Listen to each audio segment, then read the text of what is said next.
everyone, Jamie here. Welcome back to my beautiful spring garden. It feels so good today.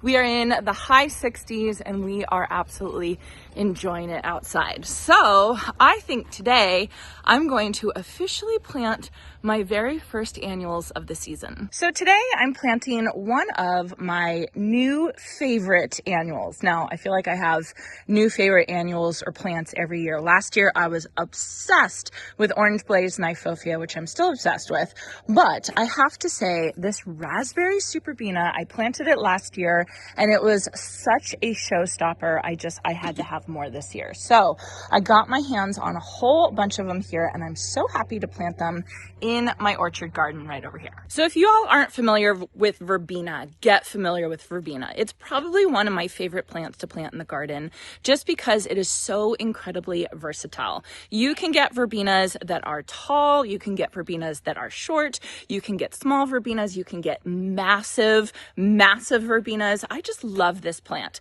Plus, it can handle soils that dry out, which is really important for, me, where we have a really hot summer. Sometimes the soil dries out and verbenas aren't going to show water stress as much as other plants. They also don't need as much nutrients as other annuals do. Some annuals, they need to be constantly fertilized to bloom. These will bloom better if you fertilize them, but it's not they're not as dependent, I guess I would say. Now, when you come to verbenas, like I have just in my garden right in front of me, I have verbena de la mina, I have homestead verbena, I love Tapian verbena. If you're not familiar with that one, that's a fabulous one. Hands down, by far, by a long shot, my favorite verbena to plant in my garden is a superbena. And that is Proven Winner's answer to verbena. It's a verbena hybrid. These guys are so vigorous. They're extremely trailing plants. So you can plant them in a basket, in a pot, and they'll kind of fall over. But I love planting these in the landscape because they are such good bang for your buck plants. They will take up so much space so quickly and give you so much blooms. It's almost like a ground cover kind of. So like I said, the one I'm planting today is superbena raspberry. And this one, I'm just obsessed with it. I planted it last year in my orchard garden and very quickly I knew that it was a winner because I could see it from my back door right here. Well, front door, this is my dining room door basically. It's the door that I often am drinking coffee in the morning, and I could see it all the way across the garden, and it was just that type of plant that you want to walk over and get closer to see exactly what it is. And to me, that's what makes a winning plant, where you can see the color from so far away and it just calls you, it just brings you towards it. So that's what superbena raspberry is for me. It's about 12 inches tall and about 2.5 feet wide. So the way that I think about superbenas in my garden is I think about them as temperennials. So they are actually sold as annuals. If you go look on the Proven Winners website, they'll be on the annuals section. If you go to your local garden center, you'll find these in the annuals section. But these are actually not annuals. A true annual is a plant that starts from seed, it grows, it blooms, and then it dies at the end of the growing season, all within one growing season. That is considered a true annual. The reason why plant brands like Proven Winners sell these as annuals is because most places where this plant is sold, the winter cold kills these plants. And so it's just trying to simplify things for the consumer and tell them, hey, this plant is not gonna last in your winter, so just plan on it over, the growing season, the summer season. But for those of us who live in warmer environments, we have to kind of take that with a grain of salt because superbena raspberry is hardy zones 8 through 11. So what that means is if you live in zones 8 through 11, it might overwinter for you. I say might because it's not always a guarantee. There's always something, it might get too much water or you might have, a cold snap that it doesn't like or something like that. But more times than not, it'll overwinter for you and you can get double bang for your buck for this plant. Here you can see my little patch of superbena raspberry from last season. Now, it doesn't look anything like it did last season, right? Because I've cut it back. I think even when I was doing cleanup, I pulled out some plants on accident. But you can see that it's overwintered, it's lasted, and it's even blooming now in late February. It looks absolutely beautiful. So I am planning to add to this mass just a little bit, but then my goal is to kind of spread this beautiful raspberry color throughout my orchard garden just so that I can enjoy that color even more than I did last season. So now I have to say, my garden is an absolute mess right now. So I was looking around and I was like, oh my gosh, this is really messy. There's so much stuff everywhere. I'll give you guys a closer look at the gazebo in just a little bit. But we're also working on this pathway that's looking really good. We've got all of our metal edging all laid out, and we're going to be installing it tomorrow with the new gravel right here. So this is the decomposed granite. Well, it's not decomposed. This is gravel. This is 3/8 inch gravel. I used this in my greenhouse, and I also used it up by my front house in the patio area.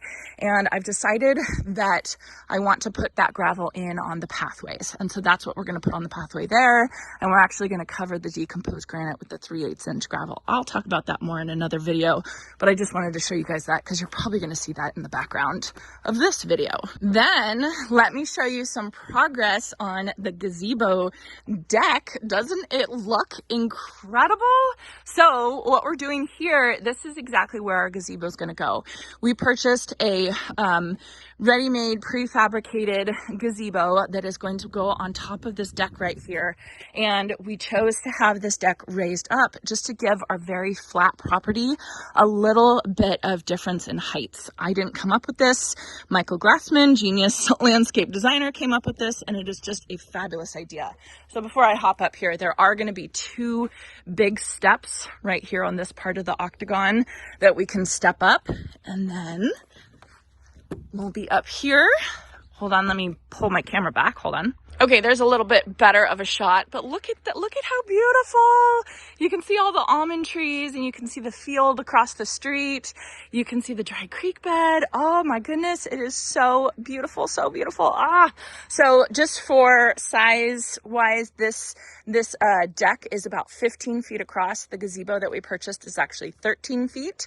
So we're going to have a foot on either side. And then I'm probably going to get like a little sitting, not probably, I am going to get a little sitting area, like a table and 4 chairs. So my family and I can have dinners out here and relax and hang out and let Monty run around and all that kind of stuff. So really fun. I do have to say one thing I am going to change.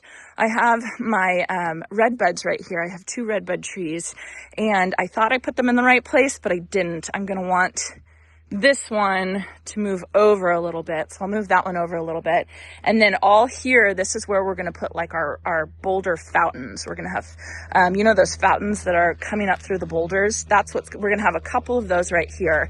So it almost looks like the dry creek bed actually does have water in it. I hope that all makes sense. I don't feel like I'm describing this very well. I don't have the right words basically, but I have the vision. I know what it's going to look like, and it's going to be absolutely gorgeous. So what I'm going to do right now is I'm going to start laying out my superbena raspberry. I have 32 of these beautiful, beautiful plants, and I'm going to put them in groups throughout, first of all, throughout the orchard garden, that's for sure.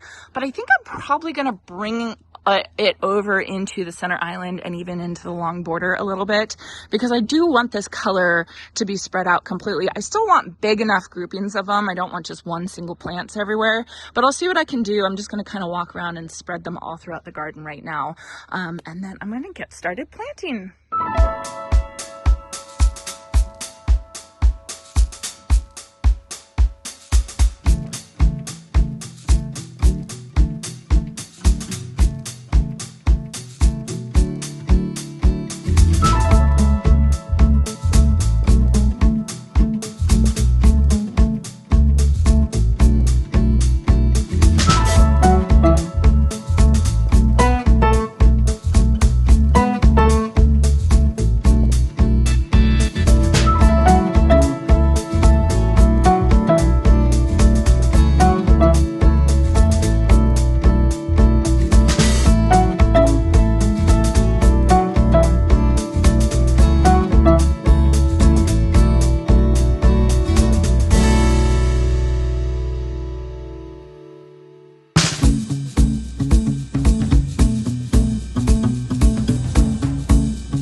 Okay, so let me just pause for a second and show you guys a little bit closer look at what I'm doing with these annuals. First off, to dig my holes, I am using this twist and plant auger. This one is from Proven Winners, and the reason why this one is so great is it's the exact diameter and size of these 4-inch pots right here. And these pots are the size that Proven Winners sells the majority, like 99% of their annuals in, is this size. So it just makes it really easy because I can just aug my hole really fast and I'll know that this plant will just drop down into it. I'm actually using the extended, the tall version, so I can actually stand up to aug my hole, which makes it really easy. And with this size auger, which is a 4-inch diameter auger, I only need an 18-volt drill to be able to power this auger appropriately. Now, my bigger auger that I use to plant 1-gallon pots and bigger, I need a bigger drill. So I actually had to purchase a bigger size, like a gigantic drill that takes 2 hands to use. That one, for those bigger augers, I can't use this 18-volt drill. I actually had to purchase the bigger drill. So that's just something to note. If you want to get a smaller size auger like this for annuals, a regular size drill is fine. But if you want the bigger auger, I would really recommend upgrading your drill. Then in each hole, I am actually using this premium continuous release plant food from Proven Winners. This stuff is essential, you guys. That is because if you live in a hot climate where you actually have to irrigate your plants, you have to put drip irrigation and you water pretty much every day. I water pretty much every day during this, during most of the season. Our plants are going through so much more fertilizer than other places that, just wait for the rain to come once or maybe twice a week. So we have to fertilize actually more. The rule of thumb is that you want to fertilize your plants, your annuals, every 3rd watering. That is too much for me because then I would be fertilizing twice a week, way too often. And so I really like relying on this stuff because you just put a scoop of this stuff in the bottom of the hole. It's heat activated. And then I know every time my plants get watered, they at least get a little bit of nutrients. So this stuff is really essential, especially if you live in a warmer climate. So I'm just going to get started with digging my holes in each spot that I've laid these out in.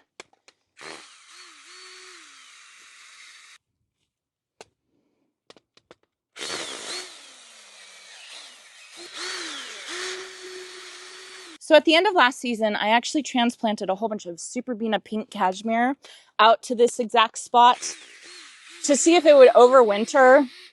And I actually, some of it overwintered okay, but it looked really bad. And I think that's because I transplanted it too late. And so I just pulled it and I'm just replacing it with this raspberry that I think will look great in its spot.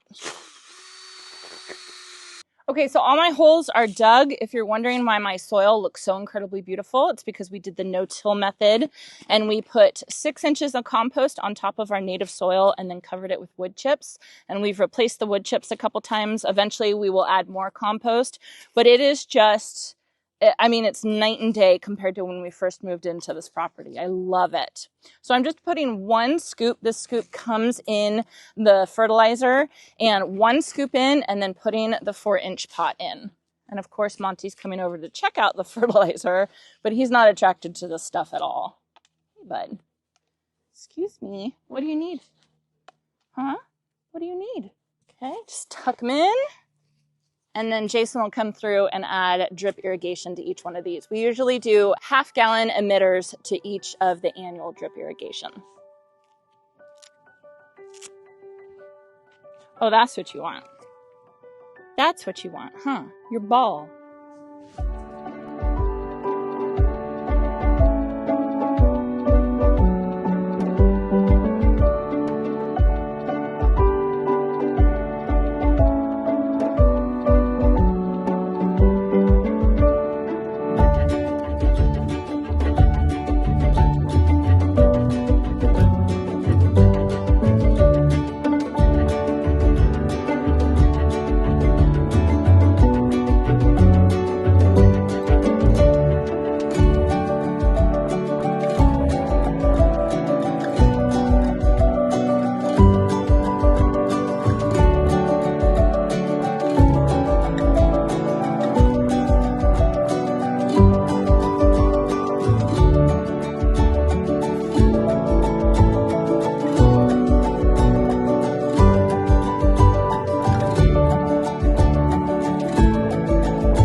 All right, first annuals of the season in the ground. It's a big day. It's also a big day because I have some really great news to share with all of you, something I've been teasing for quite a while, and that is my book that I wrote with Michael Glassman is officially launched. It's called Solving Problems in the Landscape. I am so incredibly proud of it. I know you all are going to love it and find it to be such a useful book to have in your home, in your garden, not only if you are redoing your landscape like I am, but if you've lived in your landscape for a while and you've noticed problems and you're not quite sure how to deal with them. So I want to show you a video that Michael and I filmed a couple days ago just to kind of talk a little bit more about the new book. I hope you guys love it. Hey everyone, Janie here with Michael. Greetings.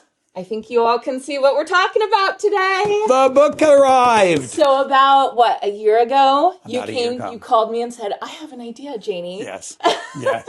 Let's write a book together. And look what trouble we got into.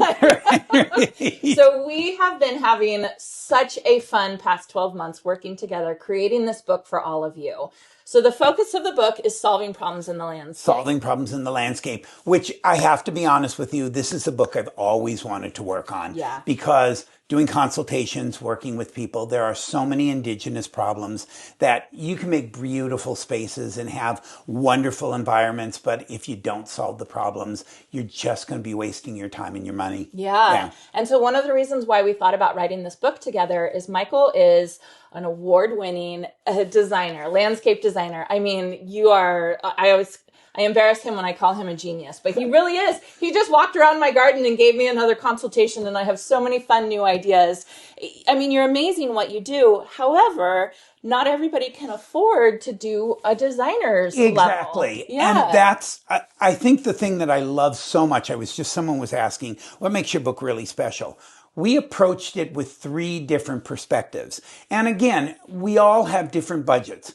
We approached it from the gardener's perspective, like Janie. Which is probably most of us watching right now. Exactly. And plants are so valuable and they're so wonderful and they can solve so many problems. But then we also approached it from the DIYer. There's a lot of people, including myself and Janie and Jason, that like to do a lot of projects themselves. So what can you do yourself at home that will keep your costs way down, the DIY, that will solve the problems? And then the last perspective we approached it was the designer. What would, if you paid the money to a designer and you hired contractors, what would be the ultimate way you would solve the problems? And I think you'll find that as we were talking in the book, I use all 3 of them. I use plants, I use things that the homeowner can do themselves, and then, of course, go for the moon. Right. And so that's the goal of this book, is to almost kind of like be a workbook for you guys. You have a problem, whether it's drainage and erosion issues, critter issues, not enough shade, too much sun issues, and you can go through here and you can read different recommendations based on whether it's the gardener's solution, the DIYer solution, or the designer solution, top-notch solution, right? And you can decide how to solve the problem in your landscape in a way that's right for you. And the thing that's really interesting about it is, several times, when Jeannie asked, we did some garden tours, and even when I was doing the consultation, I bring a book of design ideas that we created. And so many of you have said, well, can I buy the book? We made it on Shutterfly. So when we designed the book. So Michael's talking about the book that he used to take around with him on consultations. Exactly. That had ideas that he could show to his clients, right? So what Janie said to me was, I want our book to feel like the design book with all these different ideas. So there is like 260 photographs. Yeah. Oh my God. And a myriad from planting. And it's not just naming plants. Janie included pictures of each of the plants so you can look at it and go, oh, I love that. Ideas so that you can look at it and say, maybe not now, but we can plan for it. So the book is a myriad of colors and pictures and ideas and of course solutions. And we're so excited to share it with you all. So we're going to be selling it on my website at digplantwaterrepeat.com. If you order it from our website, you will get a signed copy. Absolutely. Both of us will sign it. And then we're also going to throw in a couple fun things like a Dig Plant Water Repeat pin and a sticker and all the fun stuff. So, see, and the neat thing about it is, as I'm sure you know, you've watched, we filmed 7 videos. Yes. Yeah. And the book is 7 chapters. So the idea was film a video on the problem, give people a taste of what they're gonna read about, and then follow it up with a book we've flushed it out. So it's not just the overview, it actually goes to the nuts and bolts, and that's what's so good about it. And we did a paperback so you can take it with you. Right. And you can actually bring it out in the garden, you can refer to it. That's what I love about it. It's so usable. Yes, and that was our goal, is to not just be a pretty book that you're going to put on your bookshelf, which I love those books too. I do too. But a book that you're actually going to take with you out into the garden. And I have to say, I know you've written quite a few books before, check them out and find the books that Michael wrote. The Garden Bible is my favorite. Thank you. Hands Thank down. you. But I have to say, I am so incredibly proud of this book. We worked so hard on it. We did. Put our heart and our soul into it, and we cannot wait to share it with all of you. And honestly, I have to say, of all the books, this is my favorite. Yeah. Because it's so multi-layered and so multifunctional. Some of the other books, great ideas and everything, but that was the comment. Yeah, well, if we had unlimited budget, sure. But this will appeal to anyone and everyone's budget. And this is you. This is me. This is Michael. And you. Yeah, this is Michael talking straight from the hip. Yep. And me just frantically typing it out. So. And the one thing I want to say real quickly is, I came out here and I was doing another consultation. For those of you, not only that you're reading the book, but as you're working on it, understand design is an organic process. Yes. So even if it's drawn a certain way or you recommend it, as you're working on your project, you may get this brilliant idea to change something. And it's not only totally right, it's what makes the process even more exciting, because you get this idea, you see how it's turning out, and you go, I'm going to go a different direction. Yeah. And that's what makes it fun. It makes it so much fun. So we hope you all love the book as much as we do. It's on sale right now at digplantwaterrepeat.com. I hope you all enjoyed this, and I hope you all have a chance to get in your garden today.